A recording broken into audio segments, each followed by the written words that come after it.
Olá pessoal, meu nome é Célio Macedo.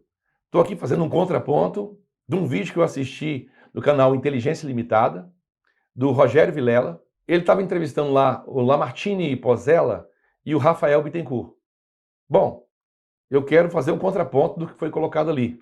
Eu conheço ali um pouco da escola dos dois, um é pré-milenista e o outro é pós-milenista. Vou mostrar algo aqui um pouco diferente. Quero que você preste bastante atenção. Eu sou autor desse livro aqui, ó, o Apocalipse Histórico, Profético Tipológico, lançado em 1999. Esse aqui, quem lê entenda, lançado em 1996. Esse aqui pela editora Éfata, lá de Belo Horizonte.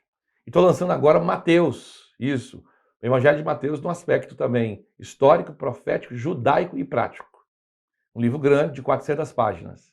E sou autor também desse mapa bíblico escatológico. Muito conhecido no Brasil, eu vendo esse mapa há mais de 27 anos.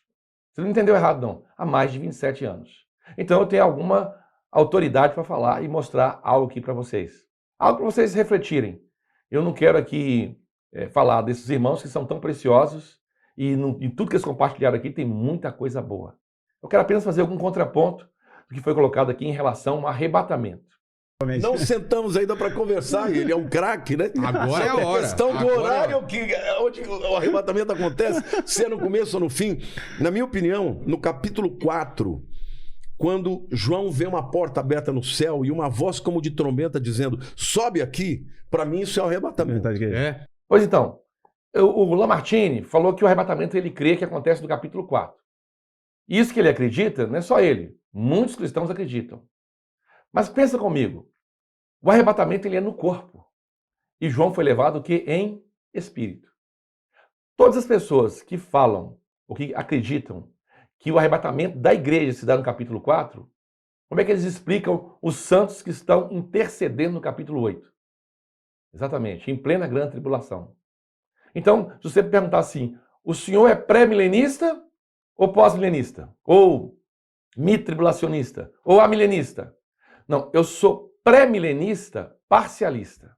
O que é um pré-milenista parcialista? Eu creio que uma pequena parte de cristãos serão arrebatados para ir encontrar com o Senhor no trono. E isso inicia a parúzia. Eu não creio que o Senhor sai do trono, pega um pessoal aqui, volta com esse pessoal para o trono, fica 7 anos lá e volta de novo com esse pessoal. Não creio. Eu creio no arrebatamento com primícias e ceifa. Exatamente isso. Ou seja, e vou mostrar esses santos aqui para vocês. Por exemplo, Lucas 21, 34, 36 fala, orai e vigiai, para que possais escapar de todas essas coisas que estão para acontecer. Escapar de todas essas coisas e estar em pé na presença do Filho do Homem. Aqui é diante do trono. Então, se toda a igreja é arrebatada, por que tem que orar e vigiar? Perde sentido. Hein? Se todo mundo vai ser arrebatado, então orar e vigiar perde o sentido. Aqui você mostra, tem uma condição. Mesmo o texto de Apocalipse 3:10, escrito à igreja de Filadélfia, que fala assim, porque guardastes a palavra da minha perseverança, eu também te guardarei da provação que há de vir sobre o mundo inteiro. Tem uma condição aqui, guardar a palavra da perseverança. Eu pergunto assim, você sabe o que é a palavra da perseverança? Por que tem esse nome? É Mateus capítulo 5, 6 e 7. Quando você lê lá Mateus capítulo 5, fala assim, quando fores perseguidos injustamente, sabei que grande é o vosso galardão, ou seja, o reino dos céus. Você tem aqui algo que me leva a perseverar, o reino dos céus.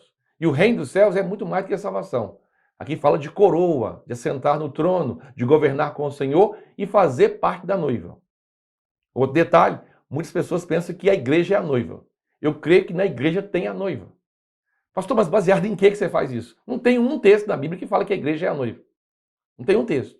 E quando a Bíblia cita a noiva, que desce do céu ataviada como esposa, está no capítulo 21, eu quero chamar a atenção aqui a 2 pontos, que às vezes é ignorado por muitas pessoas.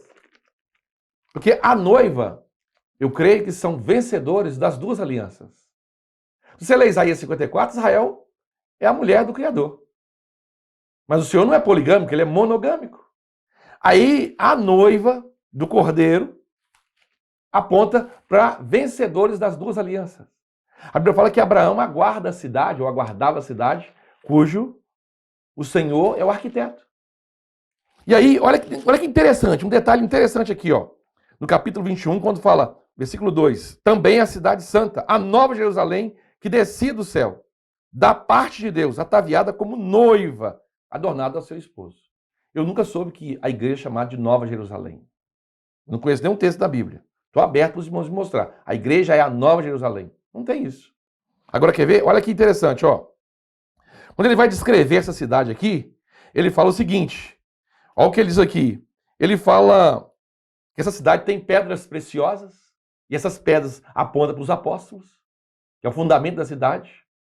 Mas ele fala também aqui, ó, muito claramente, que tinha grande e alta muralha, que são as 12 portas, né? E sobre ela escritos os nomes dos filhos de Israel. Tá certinho, tá vendo? Como é que a noiva está associada? Tem os apóstolos, que são as pedras preciosas, mas tem as muralhas aqui, né? As portas, com o nome dos filhos de Israel. Percebe que são os santos das duas alianças? Os vencedores? Porque tem os convidados, né? E aqui eu não quero falar das nações que serão os convidados para essa festa, mas aqui o ponto é o seguinte, do arrebatamento. Fala assim, me prova, pastor.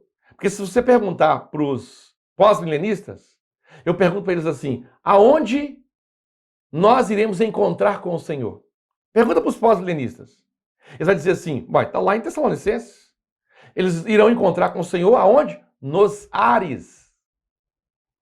Você pode ler lá, 1 Tessalonicenses capítulo 4, versículos 16 e 17. Encontraremos com ele nos ares. Se você estuda escatologia, sabe que dos ares o Senhor vai para onde? Para o Monte das Oliveiras. Zacarias 14, 5. E do Monte das Oliveiras ele vai levitar. Porque a glória do Senhor lá, ela não saiu. Ou seja, ele vai levitar e vir com os santos. Você lê Ezequiel 43. Passar por aquela porta e entrar no templo que vai estar edificado. Aqui eu não quero entrar no mérito. Esse templo que vai ser edificado aqui, você tem 2 templos.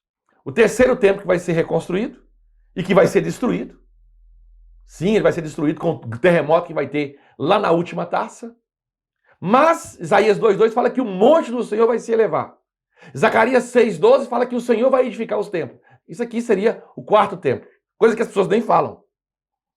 Raciocina comigo. Tem um terremoto que vai abalar tudo. Vai destruir todos os montes da terra. Então lá é a última taça.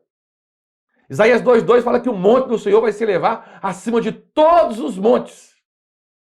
Esse monte do Senhor é o Monte Moriá, que hoje é muito mais baixo do que o Monte das Oliveiras. Detalhe, nesse monte vai ter o templo. E o templo vai ser a antiga cidade de Jerusalém. Teria que mostrar isso para vocês, que é 500 canas por 500 canas. Está lá em Ezequiel. Não é muito maior que aquele templo que está ali. Muito maior do que o templo de Salomão ou o que Herodes fez, duplicando ali, fazendo um aterro. É muito maior. Então veja bem, alguém fala assim, então tudo bem, pastor, vai encontrar nos ares. Eu te mostro os santos encontrando com o Senhor no trono. Pastor, me mostra isso, te mostro aí. Você lê Apocalipse 14, lá fala das primícias e que elas estão diante do trono. E eu vou responder num vídeo que vem em seguida, que tem 2 tipos de 144 mil. Do capítulo 7 são israelitas.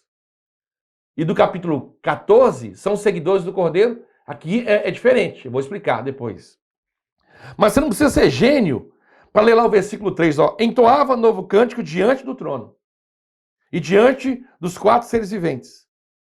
Esse trono aqui, não, esse aqui é o trono de Israel. Não, nesse tempo aqui do capítulo 14, o trono que vai estar na terra aqui é do anticristo. Ele vai estar governando na terra. Então aqui, ó, tem um grupo que encontra com o Senhor no trono. É aqueles que vão até o Senhor. E esse grupo vem com o Senhor e encontra com outro grupo que amadurece, que é a ceifa, 14:14, a colheita do trigo. Não pode confundir a ceifa do trigo com a ceifa da vindima, que aponta para juízo sobre o mundo, que é o lagar da ira de Deus. Então isso é muito importante. Tá certo. Porque a ceifa, o encontro com o Senhor nos ares, tá certo? Tá ali. Você lê Apocalipse 14:14, é o mesmo texto de Tessalonicenses 4:13 a 17. É o mesmo texto. Ele está com uma foice, uma coroa de ouro na cabeça, ele está vindo reinar. E tem uma foice afiada, vai ter uma colheita rápida. Tá certinho. É que as pessoas não viram que tem duas colheitas e que a parúzia, essa palavra grega, inicia quando o governante vai sair da província. Lá na cadeira, quando ele se levanta, iniciou a parúzia. Ele está no trono ainda. Aí tem 7 anos. E aí tem a manifestação da parúzia. A epifania, né? No caso aqui, a presença do Senhor. Algo muito interessante. Então, eu vou fazer um vídeo falando sobre essas duas questões. Sobre primícias e ceifa. Né? E aí eu creio no arrebatamento o quê? Parcial. Né? Um arrebatamento parcial. E eu vou explicar isso no vídeo seguinte. Tá certo?